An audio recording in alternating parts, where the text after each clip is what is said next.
Good morning विद्यार्थीगण। मैं राहुल कुमार, आप सभी का स्वागत है हमारे इस ऑनलाइन क्लास में। जैसा कि हम पहले ही पढ़ चुके हैं लेसन 6 तक, तो आज हम लेसन 7 की चर्चा करने जा रहे हैं। विजयनगर साम्राज्य। बस समझने भर देरी है। एक लेसन 5 में एक मिस्टेक हुआ है, उस मिस्टेक को दूर कर देते हैं। एक विद्यार्थी ने कमेंट करके बताया है, तो जो भी वीडियो देख रहे हैं तो उस मिस्टेक को दूर कर रहे हैं। एल ब्रूनी का जो जन्म था उसमें हम 1973 बोल दिए हैं, जबकि 1973 नहीं है, 973 है। तो याद रखिएगा, अल ब्रूनी का जन्म जब हुआ था, कब हुआ था? 973 में हुआ था। कितना में हुआ था? 973 में। इसे याद रखिएगा प्लीज, 1973 नहीं, 973। तो अब आते हैं विजयनगर साम्राज्य के ऊपर, है ना। तो विजयनगर साम्राज्य के ऊपर आते हैं। देखिए, जहां हम मध्यकाल भारत की बात करते हैं, जहां दिल्ली सल्तनत की स्थापना हो, दिल्ली सल्तनत का प्रचार प्रसार हो रहा था, तो कुछ जो लोग थे दिल्ली सल्तनत को छोड़कर दक्षिण भारत की ओर गए और वहां पर एक नए साम्राज्य की स्थापना किए। एक नए हिंदू साम्राज्य की स्थापना किया गया, जिसे हम लोग विजयनगर साम्राज्य के नाम से जानते हैं। विजयनगर साम्राज्य की स्थापना जो था 1336 में हरियर और बुक्का, याद रखिएगा, 1336 में विजयनगर साम्राज्य की स्थापना दो भाइयों ने मिलकर किया था, जिसका नाम था हरियर और बुक्का।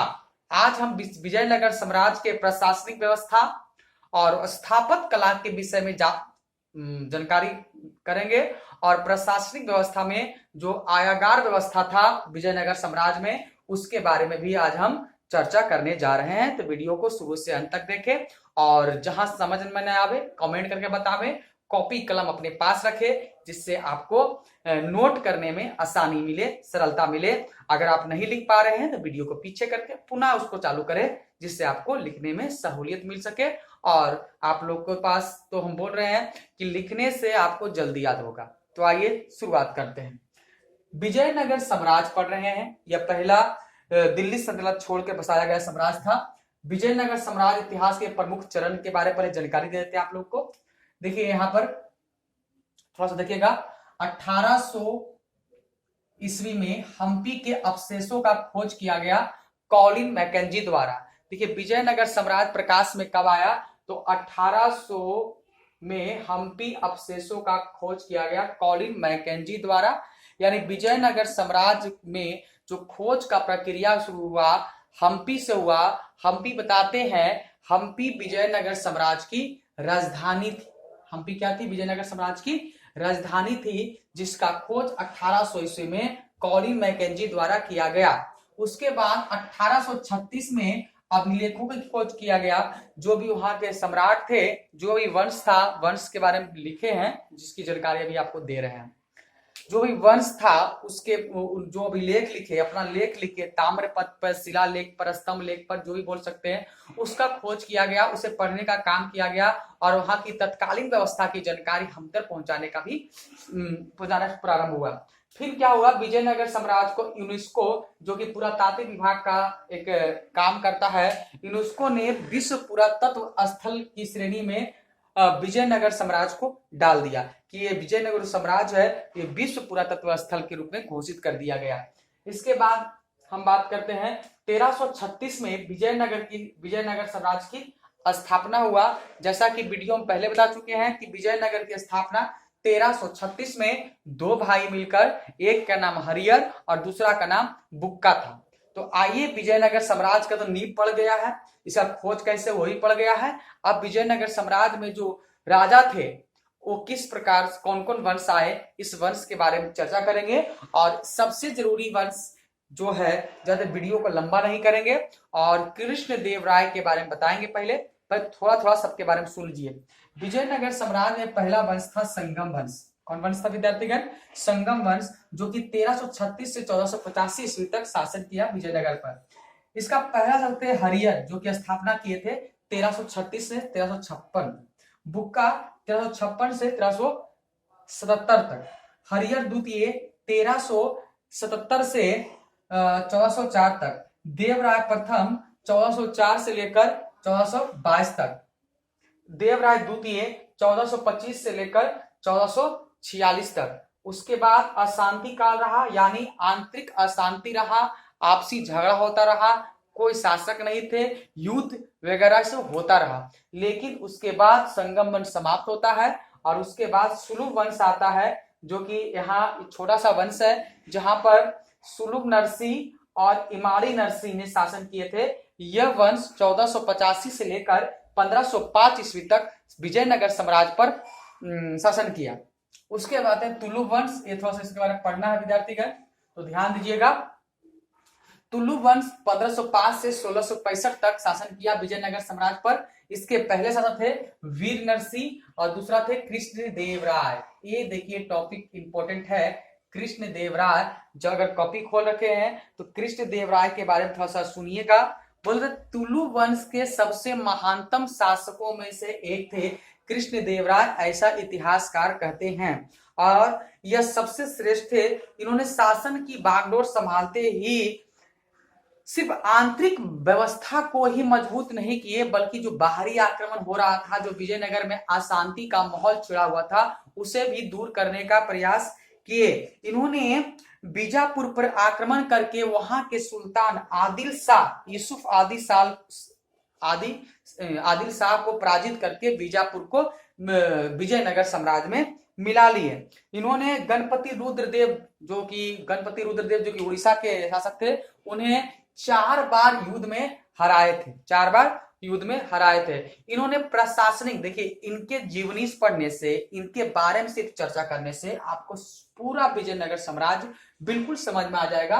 तो कृपया करके आप बिल्कुल एक एक बातों को ध्यान पूर्वक सुनिए, और इसको भी लिखना है तो लिख सकते हैं। देखिए कृष्णदेव राय पूछेगा ही, सुन लीजिए। कृष्णदेव राय के शासन काल में ही सबसे ज्यादा विजयनगर स्थापत कला के बारे में पूछता है। किसके बारे में पूछता है? स्थापत कला के बारे में अधिक प्रश्न पूछा जाता है, तो स्थापत कला को समझने का आप प्रयास कीजिए। स्थापत कला के बारे में बताना चाहते हैं कि स्थापत कला का विकास विजयनगर साम्राज्य में अधिक हुआ, क्योंकि जो भी वहां के सम्राट थे, जो भी वहां के शासक थे, उन्होंने स्थापत कला पर विशेष ध्यान दिया। खास करके देखिए वहां के 2 प्रसिद्ध मंदिर है जो कि आज भी कर्नाटका में है, एक विरूपाक्ष मंदिर, एक विट्ठलनाथ मंदिर। विरूपाक्ष मंदिर और विट्ठलनाथ मंदिर, यह स्थापत कला के बारे में बता रहे हैं विद्यार्थीगण, लिखना है तो लिख सकते हैं।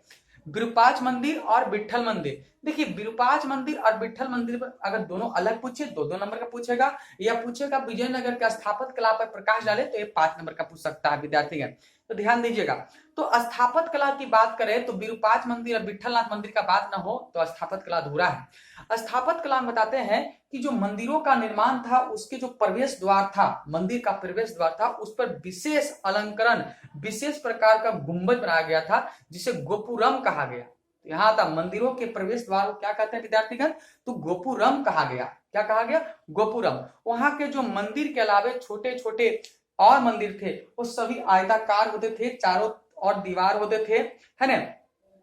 साथ ही साथ जो वहां के सड़क थे या जो महल बने हुए थे, उसमें भी स्थापत कला के अद्भुत नमूने देखने को मिलते हैं।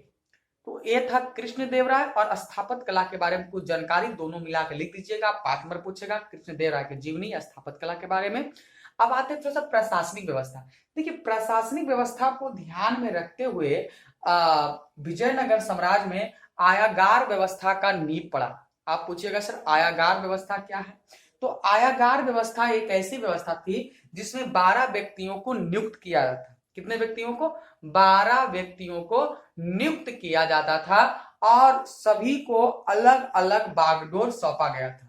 और 12 व्यक्तियों को नियुक्त करने के बाद सभी ग्राम में घूर घूर के या शहर में घूर घूर के वो सारा प्रशासनिक जिम्मा संभाल कर वो राजा को सौंपते थे, जिसके अनुसार राजा अपना कार्यभार देखते थे और उसी अनुसार उनका जो वेतन था वह पहले से ही निर्धारित किया गया था।